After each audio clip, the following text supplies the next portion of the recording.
Kunjungan Bapak Jokowi ke Lampung menyisakan sebuah tragedi, sesuatu kejadian yang sungguh sangat tidak mengenakan, dan itulah merupakan cerminan bagaimana jika kepala daerah tidak bekerja dengan maksimal, kepala daerah tidak bertanggung jawab untuk daerahnya, kepala daerah yang tidak memiliki kepedulian kepada masyarakat atau rakyat yang telah memilihnya pada saat diadakan pilkada ataupun pada saat diadakan pileg yang ada di wilayah kabupaten, kota maupun provinsi di mana kepala daerah ini memimpin. Lampung kemarin beberapa saat sempat viral karena kejadian jalan-jalan yang ada di Lampung sungguh sangat membuat kita yang melihat itu merasakan miris sekali.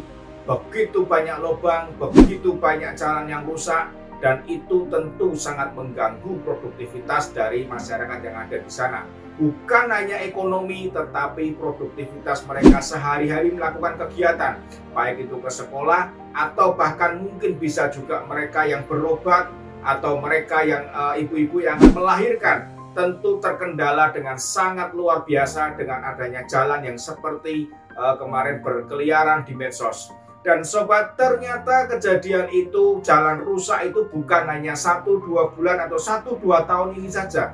Ternyata menurut sumber yang saya dapatkan dari seorang masyarakat penduduk Lampung di situ, dia mengatakan bahwa itu sudah berpuluh-puluh tahun. Sobatku semuanya, berpuluh-puluh tahun. Ini yang luar biasa dan yang menjadikan pertanyaan buat saya, apakah Lampung itu ada di sebuah negara yang nun jauh di sana, yang dimana di situ tidak ada pemerintahan yang jelas, dan di situ belum disentuh teknologi, atau di situ mungkin hanya sekian gelintir penduduknya, sehingga Lampung yang kita kenal di medsos ini adalah Lampung yang memang tidak perlu diperhatikan karena penduduknya yang tidak ada istilahnya tidak ada efek atau mungkin tidak menguntungkan sebuah negara yang memiliki kota atau provinsi yang bernama Lampung. Sobat, saya heran dan saya bingung. Jika Lampung ada di wilayah Republik Indonesia, tentunya pejabat yang ada di Lampung pasti bisa melihat, mendengar, bahkan mengunjungi wilayah-wilayah lain yang daerah tersebut tentu lebih bagus dan lebih baik tertata infrastrukturnya, jalan raya yang menghubungkan antar kota, antar desa.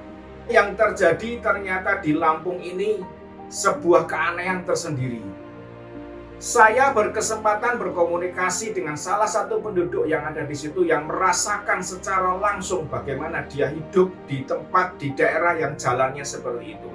Saya menanyakan, kemanakah lurahnya? Kemanakah camatnya, DPRD-nya, baik itu DPRD kabupaten, kota, ataupun DPRD provinsinya? Kemanakah bupatinya? Kemanakah gubernurnya? Kok sampai berpuluh-puluh tahun? Dia hanya menjawab, kita tidak tahu masalah itu. Yang kami ketahui adalah kami sudah lelah dengan kondisi jalan yang ada. Lelah, lebih dari putus asa. Lelah mencerminkan bagaimana bahwa mereka sebetulnya sudah berkali-kali menyampaikan keluhan mereka kepada pejabat-pejabat terkait. Mungkin ke lurahnya, mungkin ke camatnya, atau bahkan mungkin sudah sampai kepada gubernurnya. Ternyata mereka mengatakan kami sudah lelah. Jika melihat berita yang beredar pada tahun 2022, Lampung menerima penghargaan sebagai daerah yang melakukan pembelajaan tertinggi dengan penyerapan dana anggaran sebesar 97% lebih. Sobat-sobatku semuanya, tentu anggaran itu digunakan dengan maksimal.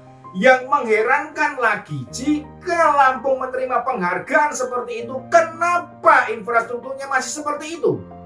Kenapa jalannya masih seperti itu?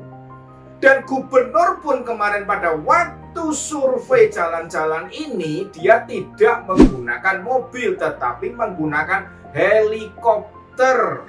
Melebihi seorang presiden yang bernama Joko Widodo yang untuk meninjau langsung wilayah tersebut, untuk bertemu dengan rakyat, untuk melihat kinerja bawahannya, Joko Widodo menggunakan mobil yang terpaksa harus nyangkut di jalan yang berlubang. Sobat-sobatku semuanya, ini satu keanehan yang tidak bisa kita temukan di negara Indonesia ini. Baru sekali ini saya menemukan keanehan ini. Maka itu saya bertanya-tanya, apakah Lampung masuk di dalam wilayah Republik Indonesia? Ataukah Lampung ada di negara yang tidak tahu di negara mana? Ataukah mungkin ada di kutub utara paling utara yang tidak ada siapa-siapa? Sehingga semua pejabatnya, baik itu gubernur, DPRD, camat, lurah, semuanya, apakah mereka matanya buta, tidak bisa melihat kebutuhan dari rakyat yang ada, tidak bisa melihat bahwa rakyatnya membutuhkan infrastruktur yang lancar,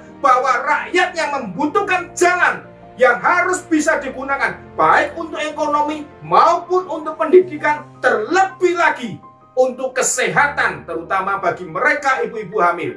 Kemanakah pejabat dari Lampung? Saya sangat berharap KPK bisa melihat dan KPK bisa mulai meneliti, bahkan menelusuri kemanakah anggaran yang diterima oleh Lampung, dilarikan kemanakah anggaran-anggaran itu, sehingga mereka mendapatkan predikat pengguna anggaran yang paling bagus penyerapannya, tetapi rakyatnya menderita seperti ini.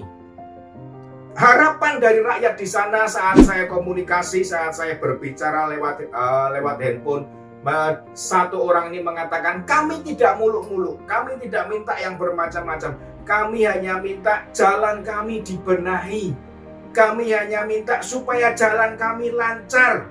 Bayangkan sobat-sobatku, 60 km kira-kira perjalanan dari rumah kediamannya hingga ke tempat bekerja. 60 km harus dia tempuh dalam waktu 2,5 sampai 4 jam. Perjalanan dari subuh, setelah selesai sholat subuh, orang ini akan berangkat ke tempat kerjanya di kota. Dia harus mulai berjalan, menaiki motornya, menaiki kendaraannya, dan tiba di lokasi kerja jam 8 pagi, tepat pada saat dia akan bekerja. Apakah ini tidak mengganggu produktivitas seorang karyawan? Apakah ini tidak mengganggu produktivitas seorang pengusaha? Di mana dia begitu sampai di lokasi bekerja, misalkan mereka adalah golongan petani atau perkebunan atau peternak, membawa ternaknya, membawa hasil panennya, atau ingin membeli pupuknya, begitu sampai di kota mereka sudah dalam kondisi yang lelah. Mereka capek, kehabisan tenaga, dan tentu mereka juga membutuhkan dana yang ekstra besar. Sobat-sobatku semuanya, apakah ini tidak masuk di dalam pemikiran gubernurnya? Karena jalan itu adalah jalan provinsi. Dan apakah tidak malu sang gubernur harus diambil alih oleh negara? Harus seorang presiden datang dulu untuk jalan aja. Presidennya harus datang ke lokasi, kemudian diteriakin sama rakyatnya. Rakyat mengadu bahwa jalan ini baru dibetulkan 3 hari yang lalu. Sang gubernur malah tertawa cengar-cengir, tidak karu-karuan. Sobat-sobatku, saya sungguh malu melihat gubernur seperti ini. Memalukan gubernur seperti ini. Dia tidak bisa melihat kondisi dirinya. Dia tidak bisa menempatkan posisi dirinya dengan jelas. Dan sobat, apa yang dia lakukan dan apa yang dia perlihatkan sungguh bertolak belakang dengan apa yang tentunya dia bawakan pada saat dia kampanye, membutuhkan suara supaya dia dipilih menjadi gubernur. Gubernur seperti ini dan pejabat-pejabat yang lainnya saya rasa tidak butuh rakyat. Mereka hanya butuh jabatan, mereka hanya butuh posisi, mereka hanya butuh kehormatan. Mereka tidak butuh rakyat itu seperti apa. Yang penting datang, cari suara, bagi duit, terpilih, selesai. Pola-pola seperti ini harap bisa dirubah pada pemilu-pemilu yang akan datang. Sobat-sobatku semuanya, yang dibutuhkan rakyat di sana saat ini setelah Pak Jokowi datang, setelah presiden kita hadir di situ, mereka sangat senang sekali dan mereka menantikan harapan baru. Harapan itu adalah jalan yang dibetulkan oleh PUPR nanti. Janganlah seperti yang kemarin-kemarin terjadi.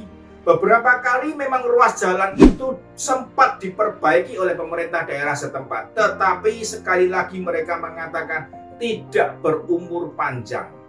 paling lama 1 tahun. Bahkan kadang-kadang jangan sampai dia mengatakan, jangan sampai jalan yang diperbaiki itu hanya seumuran jagung.